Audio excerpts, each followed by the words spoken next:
안녕하세요 여러분.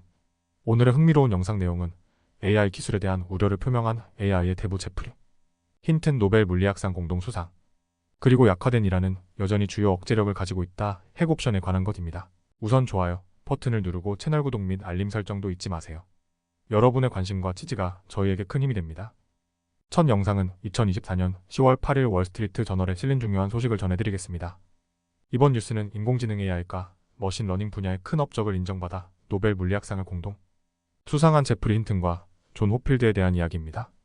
힌튼은 AI의 대부로 불리는 인물로 그의 업적과 AI에 대한 우려에 대해 깊이 알아보겠습니다. 먼저 제프리 힌튼과 존 호필드는 인공신경망 기술을 통해 머신러닝이 가능해지도록 한 연구로 노벨 물리학상을 수상했습니다. 이 기술은 오늘날 우리가 사용하는 인공지능 모델의 기반이 되고 있으며 특히 얼굴 인식, 언어 번역 같은 분야에서 큰 영향을 미쳤습니다. 힌튼은 최근 AI가 인류에게 잠재적인 위험을 초래할 수 있다고 경고한 바 있습니다. 힌튼은 노벨위원회와의 인터뷰에서 AI가 인류를 능가하는 시스템으로 발전해 통제권을 빼앗길 수 있다는 우려를 표명했습니다. 그럼에도 불구하고 그는 자신의 연구를 후회하지 않으며 다시 같은 일을 할 것이라고 밝혔습니다. 이러한 발언은 인공지능 기술이 얼마나 강력한지를 보여줍니다. 공동 수상자인 존 호필드 역시 AI와 정보 시스템이 결합되어 전 세계적으로 중요한 역할을 할 수 있지만 이를 제대로 제어하지 못하면 위험할 수 있다는 점에 대해 불안을 표했습니다. 그가 개발한 호필드 네트워크는 부분적인 정보만으로도 패턴을 기억할 수 있는 인공신경망으로 AI 발전에 큰 기여를 했습니다.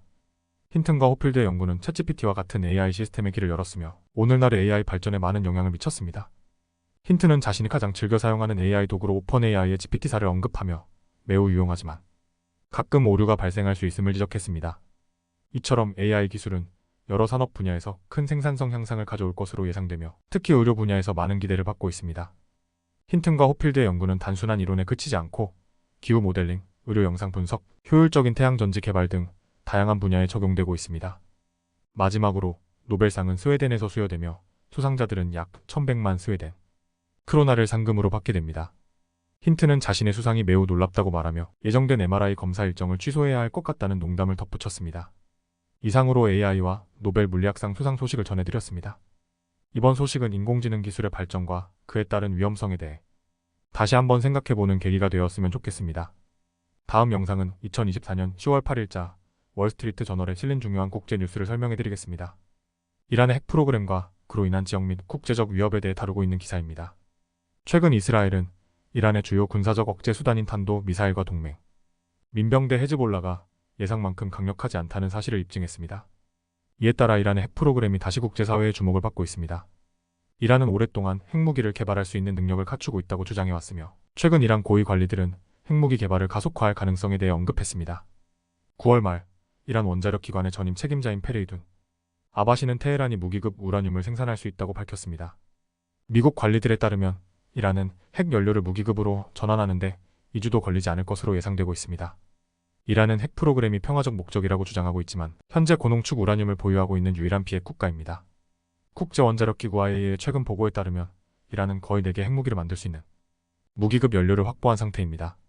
이란은 핵무기의 주요 구성 요소인 우라늄 금속을 활용한 실험도 진행했으며 이에 대한 국제적 감시는 크게 줄어든 상황입니다. 미국 정보 당국은 이란이 폭탄을 만드는데 필요한 지식을 빠르게 얻고 있다고 경고했습니다. 전문가들에 따르면 이란은 몇 달 안에 조잡한 핵장치를 만들 수 있는 능력을 갖추고 있으며 이는 국제사회에 큰 위협이 될 수 있습니다. 이란은 우라늄을 고농축하는 기술을 이미 터득한 상태로 90%까지 농축된 우라늄은 핵무기 제작에 사용될 수 있습니다. 또한 이란은 2021년부터 우라늄 금속 작업을 재개했으며 이는 핵무기 개발의 중요한 단계입니다. 이란이 핵탄두를 미사일로 운반할 수 있는 기술을 완전히 확보하는 데는 시간이 걸리겠지만 현재 이란은 미사일로 핵무기를 운반할 수 있는 능력도 개발 중입니다. 이스라엘과 미국은 이란의 핵무기 개발을 막기 위해 여러 차례 대응 조치를 취해왔습니다. 이스라엘은 최근 이란의 핵시설에 대한 정보를 기반으로 공습을 감행했으며 이란의 군사작전과 관련된 여러 주요 임무를 타격했습니다. 베냐민 네타냐후 이스라엘 총리는 이란의 미사일 공격이 큰 실수라며 강경한 입장을 밝혔습니다. 미국도 이란의 핵무기 개발에 대해 심각한 경고를 보냈지만 다가오는 대선을 앞두고 더 큰 전쟁으로 번지는 것은 피하려는 분위기가 강합니다. 이란의 핵무기 개발은 지역적, 국제적 안보에 큰 영향을 미칠 수 있습니다. 특히 이란이 핵확산 조약 NPT에서 탈퇴할 가능성도 배제할 수 없다는 점에서 국제사회는 이란의 핵무기 개발을 강하게 경계하고 있습니다. 이란의 핵무기 개발이 실제로 가속화된다면 이는 중동과 전 세계에 큰 파장을 일으킬 것입니다. 최근 이란에 새로 선출된 마수드 페제슈키안 대통령은 외교적 접근을 통해 제재를 해제하려는 노력을 기울이고 있습니다. 이란의 경제가 매우 어려운 상황에 처해 있기 때문에 핵 프로그램을 둘러싼 협상과 외교적 해결책이 중요한 요소로 작용할 것입니다. 결론적으로 이란의 핵 프로그램은 이 지역의 불안정성을 더욱 심화시킬 수 있으며 국제사회는 이 문제에 대해 계속해서 주목하고 있습니다. 오늘은 여기까지입니다. 다음 영상에서 더 유익하고 흥미로운 내용으로 찾아뵙겠습니다. 이 영상은 투자 의견이 아닙니다.